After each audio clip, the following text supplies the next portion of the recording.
ക്രൈസ്തവർ നമ്മുടെ ഭാരതത്തിൽ ചെയ്യുന്ന നന്മകളെല്ലാം ഇന്ന് വിസ്മരിക്കപ്പെടുകയാണ്.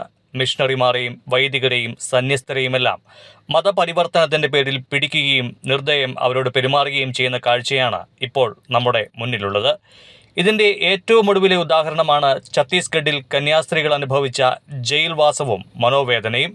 യഥാർത്ഥത്തിൽ നിരക്ഷരരായ ജനങ്ങൾക്ക് ക്രിസ്തുവിന്റെ സ്നേഹം പങ്കുവയ്ക്കുകയല്ലേ അവരെല്ലാം ചെയ്തത്.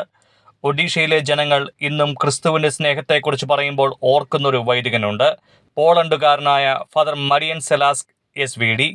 ഇന്ത്യയിൽ നിന്നും കുഷ്ഠരോഗം പൂർണ്ണമായി നിർമ്മാർജ്ജനം ചെയ്യാൻ അദ്ദേഹം നടത്തിയ പരിശ്രമം കണ്ണീരോടെ മാത്രമേ പഴയ തലമുറ ഓർക്കുന്നുള്ളൂ. മരീനച്ചൻ ഒഡീഷയിലെ പുരിയിലുള്ള കുഷ്ഠരോഗികൾക്ക് വേണ്ടി കഠിനമായി കഷ്ടപ്പെട്ടു. അവർക്ക് വേണ്ടി അദ്ദേഹം കുഷ്ഠരോഗ ആശുപത്രികൾ സ്ഥാപിച്ചു. അവർക്കായി പാർപ്പിടങ്ങളും വില്ലേജും ആരംഭിച്ചു. രോഗത്തിന്റെ ഭാഗമായി കാൽവിരലുകൾ അറ്റുപോകുന്ന ഘട്ടത്തിൽ അവർക്കായൊരു ഷൂ ഫാക്ടറി പോലും അദ്ദേഹം നിർമ്മിച്ചു. അതോടൊപ്പം അവരുടെ സാമ്പത്തിക ആവശ്യങ്ങൾ പരിഹരിക്കപ്പെടാൻ സ്വയം സഹായ സംഘങ്ങളും അച്ഛൻ രൂപീകരിച്ചു. അവർ കൈത്തൊഴിലിലൂടെ നിർമ്മിച്ചെടുക്കുന്ന കയറുൽപ്പന്നങ്ങളും വിതരണം ചെയ്യാനും അദ്ദേഹം വിപണി കണ്ടെത്തി. അങ്ങനെ സമൂഹത്തിന്റെ ജീവനാഡിയായി മാറിയ ഈ വൈദികനെ ആദരിക്കാൻ ഇന്ത്യ നോബൽ സമ്മാനത്തിന് പോലും അദ്ദേഹത്തിന്റെ പേര് നിർദ്ദേശിച്ചിരുന്നു അത്രേ. ആ വൈദികൻ ഈ നാട്ടിൽ ചെയ്ത സേവനങ്ങൾ ഓർത്തെടുക്കുകയാണ് മലയാളിയായ ഫാദർ TK കുര്യൻ SVD. ഞാൻ കുര്യൻ അച്ഛൻ താഴത്തുവീട്ടിലെ പാലായിൽ നിന്നുള്ള ആളാണ്. ഞാനൊരു കഴിഞ്ഞ 12 വർഷമായിട്ട് ഇവിടെ പുരിയിലാണ്. ഇത് മരിയാനുസ് അച്ഛനും SVD അച്ഛൻ തുടങ്ങിയ ഒരു സ്ഥലമാണ്. 1950 ഇന്ത്യയിൽ വന്ന് 56 വർഷം ഇവിടെ ജീവിച്ച് മരിച്ചുപോയ ഒരച്ഛന്. അച്ഛൻ പോളണ്ടിൽ 1918 ജനിച്ചു. 1926 സെമിനാരിൽ ചേർന്ന് തിയോളജി പഠിക്കാൻ തുടങ്ങിക്കഴിഞ്ഞപ്പോൾ അച്ഛനെ നാസിയുടെ ജർമ്മൻ പോലീസ് വന്ന് അറസ്റ്റ് ചെയ്ത് കോൺസെൻട്രേഷൻ ക്യാമ്പിൽ ജർമ്മനിയിലുള്ള ഡക്കാവ് എന്ന് മ്യൂണിക്ക് അടുത്തുള്ള ഡക്കാവിൽ കൊണ്ടുപോയി. അവിടെ 5 വർഷം അച്ഛൻ വളരെ ദയനീയമായ രീതിയിൽ ജീവിച്ചു. കഷ്ടപ്പെടുത്തി അവരെ കൊല്ലാൻ വേണ്ടി കൊണ്ടുപോയതാണ്. ഭക്ഷണങ്ങൾ ഒരിക്കലും വയറു നിറയെ വിശപ്പ് മാറാൻ ഭക്ഷണം കൊടുക്കലായിരുന്നു. കഠിനമായിട്ട് അധ്വാനം ചെയ്യണമായിരുന്നു. 1.5 കൊല്ലത്തിനുള്ളിൽ ഇവരെ 26 സെമിനാരിയൻസിനെ കൊണ്ടുപോയില്ല 14 പേരും മരിച്ചുപോയി. അങ്ങനെ കഷ്ടപ്പെട്ട് ഇത് ഒടുവിൽ 2ാം യുദ്ധം കഴിഞ്ഞപ്പോൾ അവിടുന്ന് അച്ഛൻ രക്ഷപ്പെട്ടു. 9 പേര് അവിടുന്ന് ഇറങ്ങി വന്നു. അച്ഛനെയും അച്ഛൻ്റെ ഒരു കൂട്ടുകാരനെയും കൂടെ റോമിൽ പഠിക്കാൻ വിട്ടു.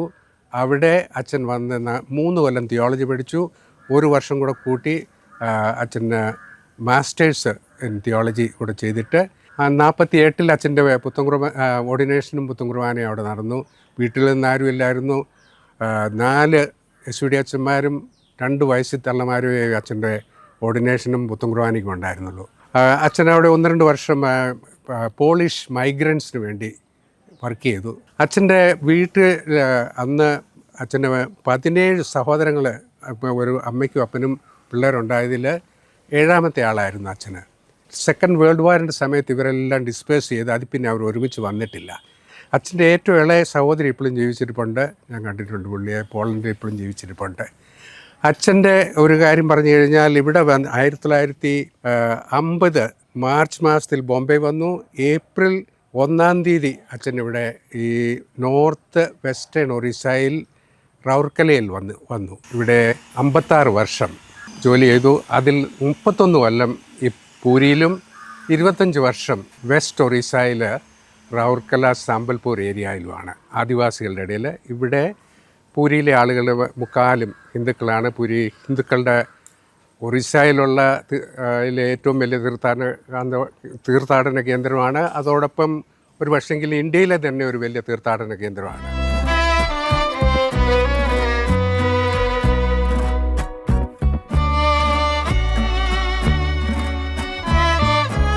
നോർത്ത് വെസ്റ്റേൺ ഒറീസയിലുള്ള ആ ഭാഗത്തുള്ള ഏറ്റവും പഴക്കമുള്ള ഇടവകയിൽ വന്ന് താമസമാക്കി. കെസ്രാമാൽ എന്ന് പറയും. ഇപ്പോൾ അത് റൗർക്കല രൂപതയിലുള്ള ഒരു വലിയ പാരീഷാണ്. 10,000 ആളുകളെങ്കിലും ഉള്ള ഒരു പാരീഷാണ്. അവിടെ അച്ഛൻ നിന്ന് സാദിരി, ഒറിയ, ഹിന്ദി 3 ഭാഷകൾ ഉപയോഗിക്കാൻ മാത്രം പഠിച്ചു. കുർബാനയെല്ലാം ഇന്ന് ഹിന്ദിയിലായിരുന്നു, അത് പഠിച്ചു. ചിലരോട് ഹിന്ദുക്കളോടൊക്കെ വർത്തമാനം പറയണേൽ ഒറിയയിലായിരുന്നു, അത് പഠിച്ചു. സാധാരണക്കാരോട് അവിടെ അച്ഛൻ വർക്ക് ചെയ്ത് മുക്കാലും ആദിവാസികളുടെ ഇടയിലാണ്. ആദിവാസികൾ പല തരത്തിലുള്ള അവരുടെ മിക്ക ലിങ്ക് ഡയലക്റ്റായിരുന്നു സാദിരി. അത് പുള്ളി പഠിച്ചു. അത് കഴിഞ്ഞ് പുള്ളി ഒറിയ ബെറാംപൂർ ഡയസിസിൽ വഞ്ചനഗർ എന്ന് പറയുന്ന സ്ഥലത്ത് പോയി 6 മാസം താമസിച്ച് ഒറിയ ഒന്നുകൂടെ പക്ക പഠിച്ചു. എന്നിട്ട് 1951 പുള്ളി തിരിച്ചു വന്ന് റൗർക്കല ഒരു സ്കൂളിൻ്റെ ചാർജ് ഏറ്റെടുത്തു, ഹൈസ്കൂളിൻ്റെ. അന്ന് ആ ഡിസ്ട്രിക്റ്റിലുണ്ടായിരുന്ന ആകെപ്പാടെ ഉണ്ടായിരുന്ന ഒരൊറ്റ ഹൈസ്കൂളായിരുന്നു. അവിടുത്തെ ആദ്യം ടീച്ചറായിട്ട് പിന്നെ ഹെഡ് മാസ്റ്ററായിട്ട് പുള്ളി അവിടെ തുടങ്ങി. പിന്നീട് 1951 അത് രൂപതയായപ്പോൾ അവിടുത്തെ മെത്രാൻ, പുതിയതായിട്ട് വന്ന ജർമ്മൻ മെത്രാൻ തീരുമാനിച്ചു ഇവിടുത്തെ ഏറ്റവും വലിയ ആവശ്യം വിദ്യാഭ്യാസമാണ്. അതുകൊണ്ട് പുള്ളിയെ മരിയാനൂസ് അച്ഛനെ ആക്കി വിദ്യാഭ്യാസത്തിൻ്റെ കാര്യങ്ങൾ അന്വേഷിക്കാനായിട്ട്. പുള്ളിയുടെ കാലത്ത് പുള്ളിയുടെ ഏറ്റവും വലിയ കോൺട്രിബ്യൂഷൻ സമ്പൽപൂർ മിഷനിൽ വിദ്യാഭ്യാസ രംഗത്താണ്. വില്ലേജുകളിലെല്ലാം പുള്ളി ഒരുപാട് സ്കൂളുകൾ സ്റ്റാർട്ട് ചെയ്തു. അതുപോലെ തന്നെ ഹൈസ്കൂള് ഒരെണ്ണം ഉണ്ടായിരുന്നിടത്ത് നിന്ന് പുള്ളി 7 ഹൈസ്കൂള് ഫോർ ബോയ്സ് തുടങ്ങി ബോർഡിങ്ങോടുകൂടി. അങ്ങനെ 7 ഹൈസ്കൂള്. പിന്നെ പെൺപിള്ളേരുടെ വിദ്യാഭ്യാസത്തിന് വളരെ ശ്രദ്ധ കൊടുത്tu. 2 വലിയ സ്കൂളുകൾ ബോർഡിങ്ങോടുകൂടി 2 സ്കൂൾ ഇതുപോലെ ഉണ്ടാക്കി റൗർക്കല. പിന്നെ ഈ 1974 സമ്പൽപൂർ രൂപത ഡിവൈഡ് ചെയ്ത് റൗർക്കല രൂപത ഉണ്ടാക്കിയത്. അപ്പോൾ അന്ന് 75 അന്നത്തെ മെത്രാൻ, ഇവിടെ കട്ടക് ഭുവനേശ്വർ രൂപതയുടെ മെത്രാൻ ഹെൻറി ഡിസൂസ എസ്വിഡിക്കാരോട് ഇവിടെ ഒന്ന് ഒരു മിഷൻ തുടങ്ങണം. ഇപ്പം മരിയാനൂസ് അച്ഛനോട് ഞങ്ങളുടെ സുപ്പീരിയർ പറഞ്ഞ് ആരും പോകാനില്ലെന്ന് പറഞ്ഞു. അന്നേരം പുള്ളിക്ക് 57 വയസ്സുണ്ടായിരുന്നു. അച്ഛൻ പറഞ്ഞു ഞാൻ പോകാമെന്ന് പറഞ്ഞു. അപ്പോൾ അതിന് മുമ്പായിട്ട് ഒരു കാര്യം കൂടെ ഞാൻ സൂചിപ്പിക്കാൻ വരുന്നു. അച്ഛൻ റൂർക്കൽ ചെയ്ത് സ്കൂളുകളുടെ കാര്യം നോക്കുക എന്നുള്ളത് മാത്രമല്ല, അതോടൊപ്പം അച്ഛന് അവിടുത്തെ ലോക്കൽ വൊക്കേഷൻസ് പ്രൊമോട്ട് ചെയ്യാൻ ആദ്യമായിട്ടൊരു മൈനർ സെമിനാരി തുടങ്ങി. സെമിനാരിയൻസിനെ എടുത്തു. പുള്ളി പഠിപ്പിച്ച മൈനർ സെമിനാരി പഠിപ്പിച്ചതിൽ നിന്ന് 2 മെത്രാന്മാരുണ്ടായിരുന്നു. ഒരാൾ മരിച്ചുപോയി, ഒരാൾ ഇപ്പോഴും സമ്പൽപൂരിൽ ജീവിച്ചിരിപ്പുണ്ട്. പിന്നെ ഒരു 20 അച്ഛന്മാർ പുള്ളി സെമിനാരിയിൽ ഉണ്ടായിരുന്ന കാലത്തുണ്ടായിരുന്ന 20 അച്ഛന്മാരുണ്ടായിരുന്നു. പുള്ളിയുടെ സിൽവർ ജൂബിലി ആഘോഷിക്കുമ്പോൾ ഇവരെല്ലാം കൂടിയാണ് ഇത് ആഘോഷിച്ചത്. പിന്നെ അച്ഛന് മാസ് മീഡിയയിൽ താല്പര്യം ഉണ്ടായിരുന്നു. ഒരു പ്രൊജക്ടർ വാങ്ങിച്ച് പുള്ളി അതൊരു GPL ഫിറ്റ് ചെയ്ത് എല്ലാ പാരീഷുകളിൽ കൂടെ കൊണ്ടുവന്ന് പോയി കാണിക്കുമായിരുന്നു. അവിടെ ഇപ്പോൾ സമ്പൽപൂരിൽ ഇച്ചിരി വയസ്സ് എന്നവരോട് ചോദിക്കുകയാണെങ്കിൽ അവർ പറയും ആദ്യമായിട്ടൊരു മൂവി കണ്ടത് മരിയാനൂസ് അച്ഛൻ കാണിച്ചതാണെന്ന് പറയും. അപ്പോൾ അച്ഛനെ ആളുകൾ വിളിക്കുന്നത് സിനിമാ ഫാദർ എന്നായിരുന്നു. പിന്നീട് പുള്ളി സൂക്കേടുകാരോടും പാവപ്പെട്ടവരോടും ഒരുപാട് താല്പര്യം ഉണ്ടായിരുന്നു. പുള്ളി എവിടെയെങ്കിലും പോകുമ്പോൾ ആരെങ്കിലും സൂക്കേടാണെന്ന് അറിഞ്ഞു കഴിഞ്ഞാൽ അന്ന് മിഷൻ ഹോസ്പിറ്റലുണ്ടായിരുന്നു അവിടെ കൊണ്ടുവന്നാക്കും, അവരെ ശുശ്രൂഷിക്കും. ഇങ്ങനെ ഒരുപാട് കരുണയുള്ള മനുഷ്യനായിരുന്നു, കമ്പാഷനേറ്റ് മനുഷ്യനായിരുന്നു. അപ്പോൾ എന്നിട്ട് 75 ആയപ്പോൾ ഇങ്ങനെ വേറെ ആരും ഇങ്ങോട്ട് പോരാനില്ല. അന്നേരം പുള്ളി പറഞ്ഞു ഞാൻ വരാമെന്ന് പറഞ്ഞു. അപ്പം പുള്ളി ഇങ്ങോട്ട് പോരുന്ന സമയത്ത് 75 ജൂൺ 1-ാം തീയതി പൂരിയിലെത്തി.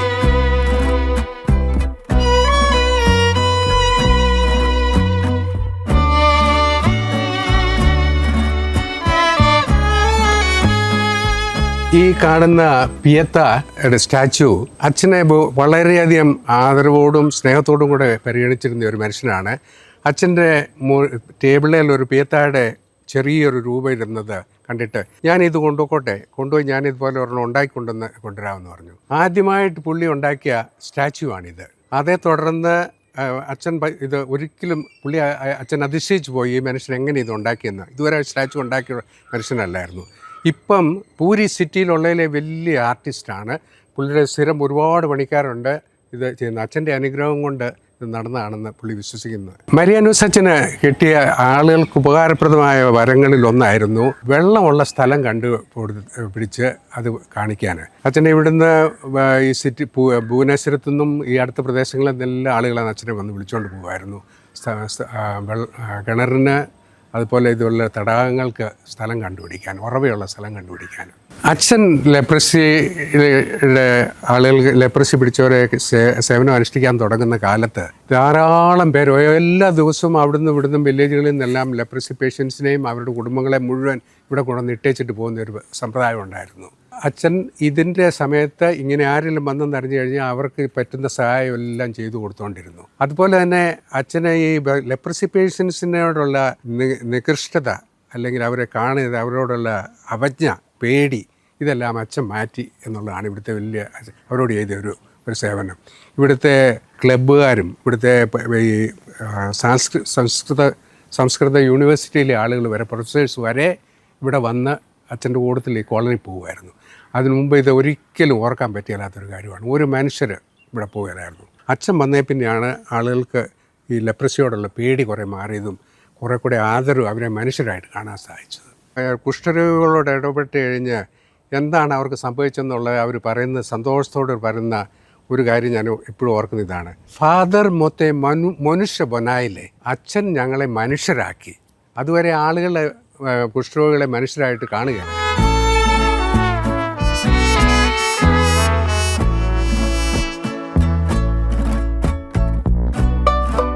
അച്ഛൻ മരിയാനോസ് അച്ഛനെ ഏറ്റവും കൂടുതൽ പൂരിയിൽ അറിയാൻ തുടങ്ങിയതും ഇപ്പോഴും പലരും ഓർത്തുകൊണ്ടിരിക്കുന്ന കാര്യം, അച്ഛൻ കുഷ്ഠരോഗികളുടെ സേവനത്തിന് വേണ്ടി വന്നപ്പം മുതൽ പ്രയത്നിച്ചു. പുള്ളി ഇവിടെ 31 കൊല്ലം ജീവിച്ചു. ആ 30 കൊല്ലവും അച്ഛൻ്റെ കുഷ്ഠരോഗികൾക്ക് വേണ്ടി ജീവിച്ചെന്ന് പറയാം. അത് എൻ്റെ ആളുകളെന്ന് പറയുമായിരുന്നു. കുഷ്ഠരോഗികളെ പറ്റി പറയുമ്പോൾ മൈ പീപ്പിൾ, എൻ്റെ ആളുകൾ എന്നുള്ള അങ്ങനെയായിരുന്നു എപ്പോഴും പുള്ളി കരുതിക്കൊണ്ടിരുന്നത്. ഒരു കുഷ്ഠരോഗിയെ കണ്ടു കഴിഞ്ഞാൽ പുള്ളി എത്ര അസുഖമായിട്ടും എത്ര വിഷമിച്ചിരിക്കുകയാണേലും പുള്ളിക്ക് ജീവൻ വെക്കുമായിരുന്നു. പുള്ളി ഉടനെ ഇറങ്ങിപ്പോയി പുള്ളിയുടെ സേവനം നടത്തുമായിരുന്നു. ഞാൻ പലപ്പോഴും കണ്ടിട്ടുണ്ട്. ഞാൻ അച്ഛൻ്റെ കൂടെ ഇരുന്ന് അച്ഛന് തീരെ ക്ഷീണിച്ചിരിക്കുന്നു, ഞാൻ പറയും അച്ഛൻ ഇച്ചിരി വിശ്രമിക്കാൻ പോയി കഴിയുമ്പോൾ ആരെങ്കിലും ഒരു ലെപ്രസി പേഷ്യൻ്റ് വന്ന് ഇച്ചിരി വെള്ളം ഇട്ട് കഴിഞ്ഞ് 1.5 ചാടി ഏറ്റുവന്ന് പുള്ളിയെ നോക്കുകയാണ്. പിന്നെ ഒരു 2 മണിക്കൂർ ഫസ്റ്റ് എയ്ഡ് കൊടുക്കുന്നു, പിന്നെ ആശുപത്രി കൊണ്ടുവന്നു. ഇതുപോലെ ആളുകൾക്ക് വേണ്ടി സ്വന്തം ജീവൻ കൊടുക്കാൻ തയ്യാറായിരുന്നു. അച്ഛൻ ഇവിടെ കുഷ്ഠരോഗികൾക്ക് വേണ്ട ചെയ്ത കാര്യങ്ങൾ മരുന്ന് കൊടുക്കുക എന്നുള്ളത് ഒരു കാര്യം ഒന്ന്. അതോടൊപ്പം അവരുടെ വ്രണങ്ങളെല്ലാം കഴുകി വൃത്തിയാക്കുക. പല വിധത്തിലും ഈ വ്രണങ്ങൾ ഒരിക്കലും കരിയില്ല. അവരുടെ സെൻസിറ്റിവിറ്റി നഷ്ടപ്പെടുന്നതുകൊണ്ട് അവർ കല്ലേലോ മുള്ളലോ ചവിട്ടുന്ന അറിയുന്നില്ല. അതുകൊണ്ട് അച്ഛൻ കണ്ടുപിടിച്ചു ഇവർക്ക് എങ്ങനെയാലും ചെരുപ്പുണ്ടാക്കി കൊടുക്കണം. പലർക്കും കാലയിലെ വിരൽ പോയെന്ന് മാത്രമല്ല, പാദം മുഴുവൻ പോയി കുറ്റിയായിട്ട് നിൽക്കുന്ന ഒരു കാലയുണ്ടായി. അങ്ങനെയുള്ള ആളുകൾക്ക് ചെരുപ്പുണ്ടാക്കാൻ വേണ്ടി പുള്ളി ആളുകളെ ട്രെയിൻ ചെയ്ത്, പുള്ളിയുടെ കഴിവും അറിവും വെച്ച് ട്രെയിൻ ചെയ്ത് ഇവിടെയുള്ള 100 കണക്കിനല്ല 1000 കണക്കിന് ആളുകൾക്ക് പുറത്തുനിന്നുള്ളവർക്കും അച്ഛൻ ഉണ്ടാക്കിച്ച് കൊടുത്തിട്ടുണ്ട്. അതിപ്പോഴും ആ സേവനമൊക്കെ ഇപ്പോഴും നടക്കുന്നുണ്ട്. പക്ഷേ പരിമിതമായ രീതിയിൽ. അച്ഛൻ തുടങ്ങിയ ഒരു ആശുപത്രി, 20 ബെഡുള്ള ഒരു ആശുപത്രി ഇപ്പോഴും ഞങ്ങൾ മെയിൻറ്റെയിൻ ചെയ്യുന്നുണ്ട്. ഇപ്പോൾ എന്നൊന്നും നിറച്ച ആളുകളില്ല. ഇന്നലെ ഞാൻ അവിടെ പോയിരുന്നു. 10 പേഷ്യൻസേ ഉള്ളൂ ഇപ്പോൾ ഉള്ളത്. അവരെല്ലാം വ്രണമായിട്ട് വന്നവരാണ്, ലെപ്രസി ഉള്ളവരല്ല. ലെപ്രസിയുടെ ക്യൂറ് 1983 മുതൽ ലെപ്രസി ഹീൽ ചെയ്യാൻ പറ്റുമായിരുന്നു, ക്യൂർ ചെയ്യാൻ പറ്റുമായിരുന്നു. അതുകൊണ്ട് ഇപ്പം മരുന്ന് കഴിക്കുകയാണെങ്കിൽ തീർച്ചയായിട്ടും അത് ശരിയപ്പെടുന്നു. അച്ഛൻ ഇത് ചികിത്സ തുടങ്ങിയതുകൊണ്ട് ഇവിടുത്തെ ഡിസ്ട്രിക്റ്റ് മെഡിക്കൽ ഓഫീസർ വരെ അച്ഛന് മരുന്നും മറ്റ് സഹായങ്ങളും ചെയ്തുകൊണ്ടിരുന്നു. അപ്പോൾ അങ്ങനെ ഒരുപാട് പേരെ സുഖപ്പെടുത്താൻ സാധിച്ചിട്ടുണ്ട്. ഇപ്പോഴും ആളുകൾ വരുന്നവരെ എല്ലാം ഞങ്ങൾ നോക്കുന്നു, ഡ്രസ്സ് ചെയ്യും.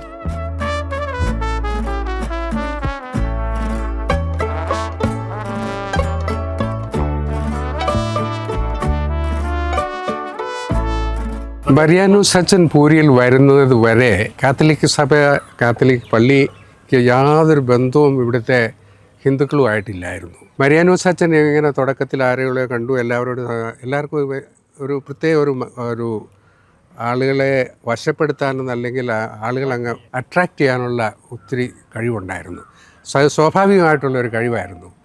അച്ഛനെ ആരെങ്കിലും ഒരിക്കൽ കണ്ടു കഴിഞ്ഞാൽ പിന്നെ മറക്കില്ല. അച്ഛൻ ഇങ്ങനെ ഏതാനും മാസങ്ങൾക്കുള്ളിൽ ഇവിടുത്തെ ജഗന്നാഥ് ടെമ്പിളിൻ്റെ ചീഫ് പ്രീസ്റ്റ് അച്ഛൻ്റെ ഏറ്റവും ഉറ്റ മിത്രമായി. അച്ഛൻ മരിച്ചു കഴിഞ്ഞപ്പോൾ ഞങ്ങളിവിടെ ബോഡി ഇവിടെ കൊണ്ടു കഴിഞ്ഞപ്പം ആ മനുഷ്യനിവിടെ വന്ന് പൂവും മാലയെല്ലാം ഇട്ട് ഇവിടെ വന്ന് ഒത്തിരിയേരം കരഞ്ഞു. ചീഫ് പ്രീസ്റ്റുമായിട്ട് ആരെങ്കിലും അടുത്തിട്ടുണ്ടെന്ന് അറിഞ്ഞു കഴിഞ്ഞാൽ ഈ പൂരിലുള്ള സർവർക്കും ആളിനോട് ബഹുമാനമായിരിക്കും. അച്ഛൻ്റെ ഒരു പ്രത്യേകത എന്താണെന്ന് ചോദിച്ചു കഴിഞ്ഞാൽ, ഇവിടെ വന്നു ഇവിടെയുള്ള എല്ലാ തരത്തിലുള്ള ആളുകളുമായിട്ട് അച്ഛന് സമ്പർക്കമായി.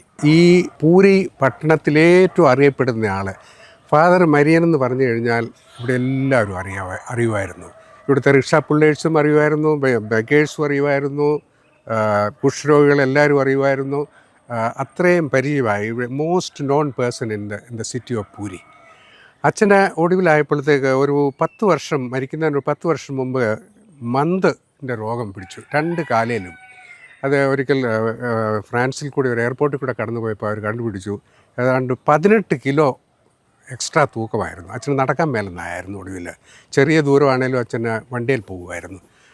88-ാമത്തെ വയസ്സ് വരെ ഇപ്പോൾ അച്ഛൻ ജീവിച്ചിരുന്നു. അതുവരെ അച്ഛൻ വണ്ടി ഓടിക്കുമായിരുന്നു. അച്ഛൻ ഇങ്ങനെ ഒടുവിലായപ്പോൾ പലപ്പോഴും പലതരത്തിലുള്ള അസുഖങ്ങളുണ്ടായിരുന്നു. ഹാർട്ട് പേഷ്യൻ്റ് ആയിരുന്നു. 88-ാമത്തെ വയസ്സ് വരെ അച്ഛൻ ജീവിച്ചിരുന്നു. അന്ന് ഒടുവിലായപ്പോഴത്തെ അച്ഛൻ ഉറങ്ങാനൊക്കെ വലിയ ബുദ്ധിമുട്ടായിരുന്നു. ഇത് കാലിൻ്റെ അസുഖവും പിന്നെ അല്ലാതെ എല്ലാ അസുഖവും. രാത്രി പലപ്പോഴും പുള്ളി ഇവിടെ വന്നിരിക്കുമായിരുന്നു പ്രാർത്ഥിക്കാനായിട്ട്. പുള്ളിക്ക് 2 അൾസേഷൻ പട്ടികളുണ്ടായിരുന്നു. അത് രണ്ടും വന്ന് 2 സൈഡിൽ കിടക്കുമായിരുന്നു. അച്ഛൻ മരിക്കുന്നതിൻ്റെ അന്ന് രാവിലെ ഒരു ഞായറാഴ്ചയായിരുന്നു. ഞങ്ങൾ രണ്ടുപേരും കൂടി ഇവിടെ കുർബാനയില്ലേ. അച്ഛൻ്റെ കുർബാനയെല്ലാം കണ്ട് കാഴ്ച ഉണ്ടായിരുന്നതുകൊണ്ട് സാധാരണ അച്ഛൻ മെയിൻ സെലിബ്രൻ്റ് ആകലായിരുന്നു. എന്നോട് കുർബാനയെല്ലാം പറഞ്ഞു. എന്നിട്ട് അച്ഛൻ എന്തെങ്കിലും ഒരു ചെറിയ റിഫ്ലക്ഷൻ സാറിന് പറയുമായിരുന്നു. അപ്പോൾ അന്ന് എന്നോട് പറഞ്ഞു, ഇന്ന് 30-ാം തീയതിയാണ്, ഏപ്രിൽ 30 ഏപ്രിൽ 29 കോൺസെൻട്രേഷൻ ക്യാമ്പിൽ നിന്ന് ഞാൻ പുറത്തിറങ്ങിയത്. അതുകൊണ്ട് നമുക്ക് ദൈവത്തിന് നന്ദി പറയാമെന്ന് പറഞ്ഞു. ഈ കുർബാന കഴിഞ്ഞ് അച്ഛന് ബ്രേക്ക്ഫാസ്റ്റ് ഇവിടെ കൊണ്ടുവന്ന് കൊടുത്തു. അച്ഛനെ കാണാൻ 3-4 ചെറുപ്പക്കാർ വന്നിട്ടുണ്ടായിരുന്നു. അവരെ ഒരു 10 മണി വരെ അച്ഛൻ അവരുടെ കൂടെ ഇരുന്നു. അത് കഴിഞ്ഞ് അച്ഛൻ അവരെ കൊണ്ടുവന്ന് എൻ്റെ അടുത്ത് കൊണ്ടുവന്ന്, ഞാൻ അവിടെയായിരുന്നു താമസിക്കുന്നത്, അപ്പുറത്തെ അവിടെ കൊണ്ടുവന്ന് ആക്കിയ you take care of them എന്ന് പറഞ്ഞു പോയി. അച്ഛൻ കോളനിയിൽ പോയി 2 മണിക്കൂർ അതിലൂടെ കറങ്ങി നടന്നു. പയ്യപ്പെ നടന്ന്, പ്രത്യേകിച്ച് ആരെങ്കിലും കിടപ്പായിട്ടുള്ളവരുണ്ടായിരുന്നെങ്കിൽ അല്ലെങ്കിൽ മുറി പുറത്ത് പോകാൻ പറ്റിയല്ല, അവരെല്ലാം കണ്ട് പുള്ളി തന്നെ 12 മണി ആയപ്പോഴത്തേക്ക് അച്ഛന് പറഞ്ഞു ഇനി ഭക്ഷണം തരാൻ പറഞ്ഞു. അന്ന് അവർ കോളനിയിലെ ഒരു ഫീസ്റ്റായിരുന്നു. എല്ലാവരും കൂടി ഒരുമിച്ച് ഭക്ഷണം കഴിക്കുന്ന ഒരു ദിവസമായിരുന്നു. അച്ഛന് വിശക്കെന്ന് പറഞ്ഞുകൊണ്ട് അവർ ഭക്ഷണം എടുത്തു കൊടുത്തു. അച്ഛൻ ഭക്ഷണം കഴിച്ച് തീരാറായപ്പോഴത്തേക്ക് ഞാൻ അവിടെ ചെന്നു. ഞാൻ ചെന്നപ്പോൾ അന്നേരം അച്ഛൻ പറഞ്ഞു എന്നോടും കൂടെ കഴിക്കാൻ പറഞ്ഞു. ഞാനും കൂടെ കഴിച്ച് തീരാറായി. അന്നേരം പായസം അച്ഛന് വലിയ ഇഷ്ടമായിരുന്നു. അപ്പം പായസം അച്ഛൻ കുടിച്ചുകൊണ്ടിരുന്നു. ഒന്നുകൂടെ മേടിച്ച് കുടിച്ചു. എനിക്ക് ചെന്നപ്പോൾ ഒന്നുകൂടെ കൊടുക്കാൻ പറഞ്ഞു. അത് എല്ലാം കുടിച്ച് കഴിഞ്ഞ് വെച്ചിട്ട് അന്ന് അവരുടെ ഒരു പൂജയും ഒരു കീർത്തൻ പാടി നടക്കുന്ന ഒരു പരിപാടി ഉണ്ടായിരുന്നു. അതും ഞങ്ങൾ കണ്ടു. അതൊക്കെ ഒരു 2 മണിയായി. അന്നേരം അച്ഛനെ മടുത്തെന്നുള്ളത് എനിക്ക് കണ്ടപ്പോൾ മനസ്സിലായി. ഞാൻ പറഞ്ഞു നമുക്ക് ഇനി തിരിച്ചു പോയാലോ എന്ന് ഞാൻ ചോദിച്ചു. ആട്ടെന്ന് പറഞ്ഞു. അച്ഛൻ 50 അടി നടന്നു. ഞാൻ സൈക്കിളിനായിരുന്നു പോയത്. അതുകൊണ്ട് ഞാൻ സൈക്കിൾ എടുക്കാനായിട്ട് ഇച്ചിരി അങ്ങ് മാറി. അച്ഛനെ പയ്യെ അങ്ങ് വീണു. ആ സ്ഥലമൊക്കെ മാർക്ക് ചെയ്തിട്ടുണ്ട് ഞങ്ങളവിടെ. വളരെ പീസ്ഫുള്ളായിട്ട് ബഹളമൊന്നുമില്ല. ഉത്തേജിച്ച് അവരന്നേരം കൂടെ നടന്നവർ 3-4 പേരുണ്ടായിരുന്നു. അവർ അച്ഛനെ പൊക്കിക്കൊണ്ട് ആശുപത്രിയിൽ എക്സാമിനേഷൻ ടേബിളിലൊക്കെ കിടത്തി. എന്നിട്ട് അവർ ഓടി വന്ന് എന്നോട് പറഞ്ഞു അച്ഛൻ വീണെന്ന് പറഞ്ഞു. ഞാൻ ഓടി ചെന്ന് പൾസ് നോക്കിയപ്പം പൾസ് ഇല്ല. അച്ഛൻ മരിച്ചിട്ട് അച്ഛൻ്റെ ബോഡി ഹോസ്പിറ്റലിൽ നിന്ന് ലെപ്രസി കോളനിയിൽ കൊണ്ടുവന്നു. ഈ ലെപ്രസി കോളനിലുണ്ടായിരുന്ന കുഞ്ഞുങ്ങൾ മുതൽ വയസ്സെന്നവർ വലിഞ്ഞ് വന്ന് അവിടെ മുഴുവൻ ആ പ്രദേശത്തുണ്ടായിരുന്ന ആളുകൾ മുഴുവൻ അച്ഛൻ്റെ കവറെടുത്തങ്ങ് വന്ന് അച്ഛൻ്റെ ഡെഡ് ബോഡിയുടെ അടുത്ത് വന്ന് കരച്ചിൽ എന്ത് ചെയ്താൽ അവിടുന്ന് 2 മണിക്കൂർ നേരം ഞങ്ങൾ കഴിഞ്ഞ് വെച്ചെങ്കിൽ എടുത്തുകൊണ്ട് പോകണം, സ്കൂളിലോട്ട് കൊണ്ടുപോകണം എന്ന് പറഞ്ഞു. എന്ത് ചെയ്താൽ വിടുകയല്ല. അവരെല്ലാം കൂടെ കയറി പിടിക്കായിരുന്നു. ഭയങ്കര കരച്ചിലും ഒരു തരത്തിൽ ഞങ്ങൾ അവിടുന്ന് ബോഡി കൊണ്ടുവന്ന് സ്കൂളിൽ കൊണ്ടുവന്ന് 1 മണിക്കൂർ വെച്ചു. അതുപോലെ തന്നെ അച്ഛന് സ്കൂൾ തുടങ്ങിയപ്പം മുതൽ ഉണ്ടായിരുന്ന പിള്ളേർ മുഴുവൻ അവരുടെ വീട്ടുകാരും ഈ അടുത്ത പ്രദേശത്തുള്ള മനുഷ്യരെല്ലാം വന്ന് അച്ഛനോട് ഫെയർവെൽ പറഞ്ഞു. പിന്നെ പാരീഷ് ചർച്ചിൽ പോയി ഒരു കുർബാന ഉണ്ടായിരുന്നു. ആ കുർബാനയുടെ സമയത്ത് പള്ളിമുറ്റവും ആ പ്രദേശം മുഴുവൻ നിറച്ച ആളായിരുന്നു. അത് കഴിഞ്ഞ് ഭുവനേശ്വരത്ത് കൊണ്ട് കത്തീഡ്രലിൽ കൂടെ കയറിയിട്ട് അച്ഛൻ്റെ ശരീരം ഞങ്ങൾ ജാർസുഗുഡയിൽ രാത്രി 12 മണിക്ക് മുമ്പായിട്ട് യെസുവിടി പ്രൊവിൻഷ്യൽ ഹൗസിൽ കൊണ്ടുപോയി വെച്ചു. പിറ്റേ ദിവസം രാവിലെ അച്ഛൻ്റെ ശവസംസ്കാരം അവിടെ നടന്നു.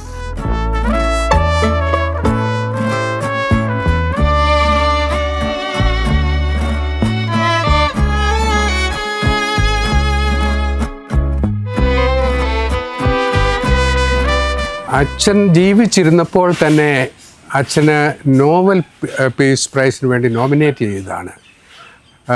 അച്ഛൻ്റെ ആ വർഷം 2002 നോബൽ പീസ് പ്രൈസ് കിട്ടിയത് ജിമ്മി കാർട്ടർക്കാണ്. പക്ഷെങ്കിൽ അച്ഛൻ റണ്ണേഴ്സ് അപ്പായിരുന്നു.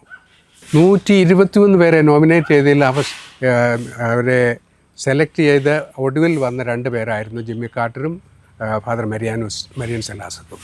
അച്ഛൻ മരിച്ചു കഴിഞ്ഞപ്പോൾ ഒന്നുകൂടെ പോപ്പുലറായി. പുള്ളിയെ കൂടുതൽ ആളുകൾ അറിയാൻ തുടങ്ങി.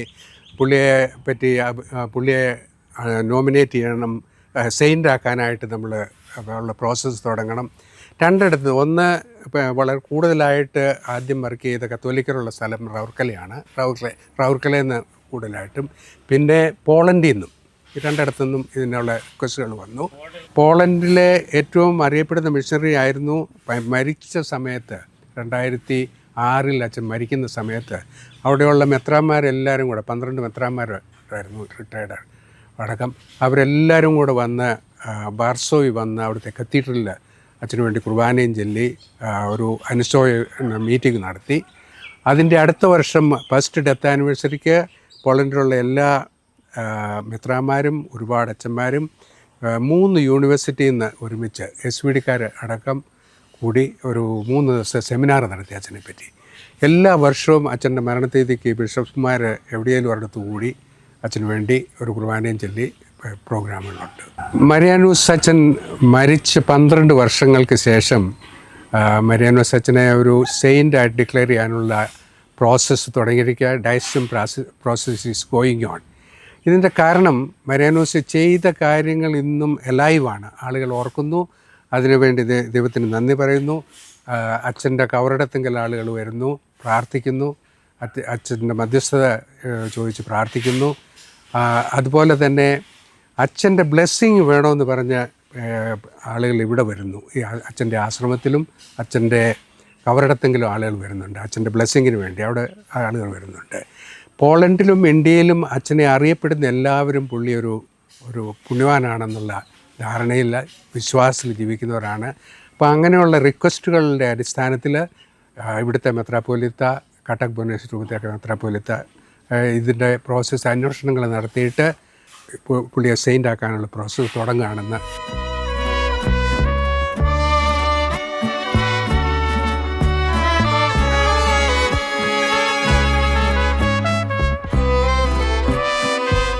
പലരും എന്നോട് ചോദിക്കാറുണ്ട്, അച്ഛൻ്റെ പേരിൽ മധ്യസ്ഥത കൊണ്ട് എന്തെങ്കിലും മിറക്കിൾ സംഭവിച്ചിട്ടുണ്ടോ എന്ന്. അച്ഛൻ മരിക്കുന്നിടത്തോളം കാലം 30-31 കൊല്ലം ഇവിടെ എന്നും അച്ഛന് പൈസയ്ക്ക് വറുതിയായിരുന്നു. പക്ഷേങ്കിൽ വേണ്ടുന്ന പൈസ എങ്ങനെയായാലും അച്ഛന് കിട്ടുമായിരുന്നു. ലാസ്റ്റ് മൊമെൻറ്റ് ഇച്ചിരി ലേറ്റ് ആയിട്ടെങ്കിലും കിട്ടുമായിരുന്നു. അച്ഛൻ മരിക്കുമ്പോൾ അച്ഛൻ്റെ കയ്യിൽ പൈസ ഒരുപാട് കടങ്ങളുണ്ടായിരുന്നു. ആ കടങ്ങൾ എങ്ങനെ വീട്ടുമെന്ന് ഓർത്ത് ഞാൻ വിഷമിച്ചിരുന്നു. ഞങ്ങളുടെ പ്രൊവിൻഷ്യൽ ഏതാനും മാസത്തെ ചിലവിനുള്ള പൈസ എൻ്റെ തന്നു. അത് 3 മാസം കൊണ്ട് തീർന്നു. പക്ഷെങ്കിൽ 4-ാം മാസം മുതൽ എവിടെ നിന്നാണെന്ന് അറിയത്തില്ല, മരിയാനൂസ് അച്ഛൻ്റെ മധ്യസ്ഥത വഴിയായിട്ട് പൈസ ഇങ്ങനെ വന്നുകൊണ്ടിരുന്നു. ഒരിക്കലും എനിക്ക് പൈസയ്ക്ക് വിഷമം ഉണ്ടായിട്ടില്ല. ഇവിടുത്തെ കാര്യങ്ങൾ നല്ലൊരു തുക 3 ലക്ഷത്തോളം രൂപ ഒരു മാസം ചിലവുള്ള കാലമാണ്. അതെന്നും കിട്ടിക്കൊണ്ടിരുന്നു. അതിപ്പോഴും നടത്താനുള്ള, ഈ സ്ഥാപനങ്ങളെല്ലാം നടത്താനുള്ള പൈസ മരിയാനൂസ് അച്ഛൻ്റെ മധ്യസ്ഥ വഴിയായിട്ട് കിട്ടുന്നുണ്ട്. എനിക്ക് കിട്ടിയ വലിയ അനുഗ്രഹങ്ങളിൽ ഒന്നായിട്ട് കരുതുന്നത് മരിയാനൂസ് അച്ഛനെ അറിയാനും അച്ഛൻ്റെ കൂട്ടത്തിൽ അച്ഛൻ്റെ ലാസ്റ്റ് 2 വർഷത്തെ ജീവിതത്തിൻ്റെ ജീവിച്ചിരുന്ന സമയത്ത് അച്ഛൻ്റെ കൂടെ ജോലി ചെയ്യാനും എനിക്ക് അവസരം കിട്ടിയിട്ടുണ്ട്. അച്ഛൻ്റെ വീട്ടുകാരെയും അച്ഛൻ്റെ മാമോസ് സാമൂഹ്യ പള്ളിയെ ഇങ്ങനെയുള്ള കാര്യങ്ങളെല്ലാം ഞാൻ SVDക്കാരനായതുകൊണ്ട് പല കാര്യങ്ങൾക്കായി പോളണ്ടിൽ പോയി പല പ്രാവശ്യം പോയി അച്ഛൻ്റെ ബന്ധുക്കാരെയൊക്കെയായിട്ട് ഞാൻ പരിചയപ്പെട്ടിട്ടുണ്ട്. ഈ പള്ളി അച്ഛനെ സംബന്ധിച്ചിടത്തോളം ഞങ്ങൾ ഇവിടെ താമസിക്കുന്ന ജോലി ചെയ്യുന്നവർക്കും വളരെ പ്രധാനപ്പെട്ടതാണ്. അച്ഛൻ മണിക്കൂറുകൾ ഇവിടെ ഇരുന്ന് പ്രാർത്ഥിച്ചിട്ടുള്ളതാണ്. എന്നും 1991 മുതൽ അച്ഛൻ മരിച്ച അന്ന് വരെ ഇവിടെ കുർബാന ചെല്ലുമായിരുന്നു. ഞാനും അച്ഛൻ്റെ കൂട്ടത്തിൽ ഇവിടെ നിന്ന് കുർബാന ചെല്ലിയിട്ടുണ്ട്. ഇത് ഞങ്ങൾക്ക് എല്ലാവർക്കും ഒരു പുണ്യസ്ഥലമാണ്. ഞങ്ങളുടെ ഈശോപ്പന്തി ആശ്രമത്തിൻ്റെ സെൻറ്ററായിട്ട് ഞങ്ങൾ ഇതിനെ കരുതുന്നുണ്ട്.